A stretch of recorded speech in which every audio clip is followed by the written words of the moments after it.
We've done best of 2021 in the past couple of podcasts, so this time we're looking into the present or the future. Depends how you're looking at it. And we thought let's come up with one game we really can't wait to play, and then a couple of recommendations. Well, originally it was going to be Pokemon, but this podcast is coming out after the game's already out, so I feel like it's a little bit of a, can't really go with that one as much as I'm enjoying it.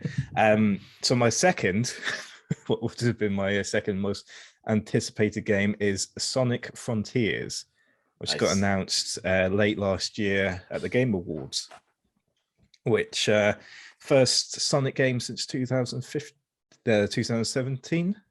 Sonic Forces was the last 3D one, which was quite controversial.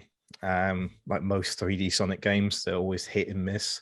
It was announced at Game Awards, and it didn't show too much other than that it's supposedly an open world Sonic game, which would be the first proper open world. I don't think it's going to be open world. I think it's going to be very much like Monster Hunter, even the new Pokemon game, where you have like a hub world, then you have areas, and then the areas are like mini open world maps. So that's how I'm kind of viewing it. Though I'm looking at the photos, there seems to be some like towers, so it could be a little bit like Assassin's Creed, where you have to go up to a certain tower, or like Breath of the Wild, which again have towers on like maps and stuff. Giant robots, sounds like Eggman is a villain again.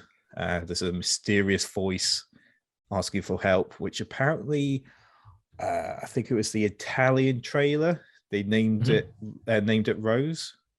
Oh no, not Rose. What's the female? Amy. Amy, yes.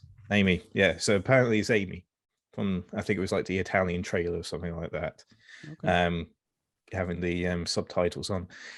But there's not really all that much known about it, but I'm still excited because I'm a Sonic fan, and it looks a lot better than most of the Sonic games. I'm hoping the whole open world aspect really works for Sonic, because it's worked quite well for obviously Zelda, for Breath of the Wild, Halo, with the recent Halo game, that's semi-open world. Well, I say semi-open world, it's open world, and then you got like kind of like corridor areas like you would do. Yeah, that's it. Yeah. And that's really it. It's supposedly Q4 of this year, pretty much at every single thing. So it's got to be crap on Switch. I can see that. Great on everything else, crap on Switch. Usually what happens. But other than that, there's not really much more to talk about, because it's the same team as they practically had before. There's not all that much more to say about it, other than it looks very cool. I've gone with Stranger of Paradise as my main option. I have played the game. Once I got a PS5, I was able to play the second demo and get some hands-on experience with the game. So unlike Sonic Frontiers, there is a lot I could say. Go for it. But I'm not going to bore people. I will start with the setup. I'll start with the setup. So Stranger of Paradise is, the second part of the name is Final Fantasy Origins.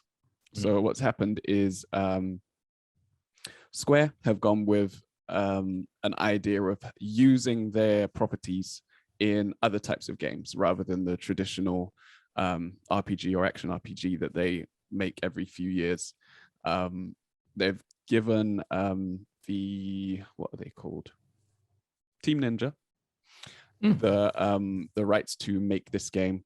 And Team Ninja is coming off the back of Neo 2. So they've just done the Neo series back to back. Yeah. And they're the same developers that make Ninja Gaiden. So basically, this game is in the vein of their previous games. It's a very difficult, twitchy, action-based RPG. for anyone that's played Neo, you will know that it's very RPG like. As much as there is difficult action, and the action is really good, some of the best combat in any game I've ever played. It's heavy on the RPG elements, and the same thing is true of Stranger of Paradise. So what they've done is they've basically tried to incorporate a similar style of game as Neo here, but with all the Final Fantasy fixins. I don't know if there's chocobos yet, but I want to see if they find a way to implement them, because that would be really cool. So for anyone that's played a Final Fantasy game after, I can't even say numbers because of how complicated it is. Yeah. I want to say 13. 3 or 4. So they've incorporated a job system to this game. And what that does is change your fighting style. So you can choose to be a dragoon. In Final Fantasy games, dragoons use big spears, and they will use those to jump in the air and land on their opponent, right? They have a move called jump that does that. They've put jump in the game. So you can wield a spear and use jump to jump in the air and land on your opponent, just like you would in the turn-based games. Mhm. But where they've added another layer to it is you can change job systems just as you could in those games, and you build up a number of skills the more you play with a certain job class, and you can invest your skill points into that job class. Each job has certain gear that they can wear, and then there's advanced classes which build on a prior class. So I think that they start that with Final Fantasy 5 or 6? I can't remember. But yeah, so you can build up your character that way. Story-wise, it is a story about the origin of the villain from Final Fantasy 1. So yeah, they've gone for that angle. You're actually playing as an antagonist, or a player that will become an antagonist, Star Wars style. And yeah, you get to see how Garland goes from being a relatively noble character to a dark one. And they've reimagined a lot of the map from Final Fantasy 1. It's based on the same areas that you visit in Final Fantasy 1, with a lot of the same bosses as well. And you find out how they're corrupt and how they corrupt people and stuff like that. It fills in some of the background on those characters too. But yeah, as a Neo fan, as a sometime Final Fantasy fan, I'm really looking forward to it. I'm staying in the fantasy world with Hogwarts. I can never say Hogwarts. Hogwarts Legacy. I said it. Which will be out on PS5, Xbox One, all of them, and PC. What else can I say? Yeah, so the game is set to happen in the 1800s at the famous school of Hogwarts. Thank you, Dave. Where Harry Potter is not yet a student, because obviously he came much later than that. So obviously obviously not really. It's a role-playing game, which is very weird for me because I rarely pick those type of games. I like it sometimes, but it's not my primary games. But I love the art style, the vibe, the music. I liked it all, and I like to be a wizard from time to time and pretend I have a magic stick and just flick it around and do magic tricks. So I get to play that. So obviously you're in the Harry Potter world, and you're going around the school, and you choose. Yes, that's it. That's it. That's what we want. James is now waving. Any good British person has a wand at hand. I've got two. Well, my daughter has two, but yeah, I do play sometimes with them. So obviously it's a role-playing game, so you'll get to pick your house, you get to attend classes, and then you'll attend lessons of witchcraft and wizardry and a bunch of other stuff. You're allowed to go around and visit the place and I guess fight dragons and whatever wizards are fighting these days, whatever is cool in the wizard world to fight against.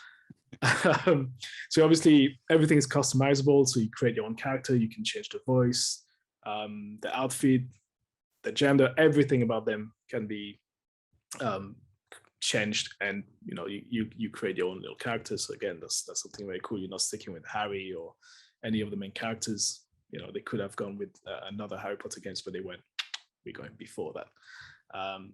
So obviously you will learn your own spells, you brew your own potions, you master a bunch of abilities.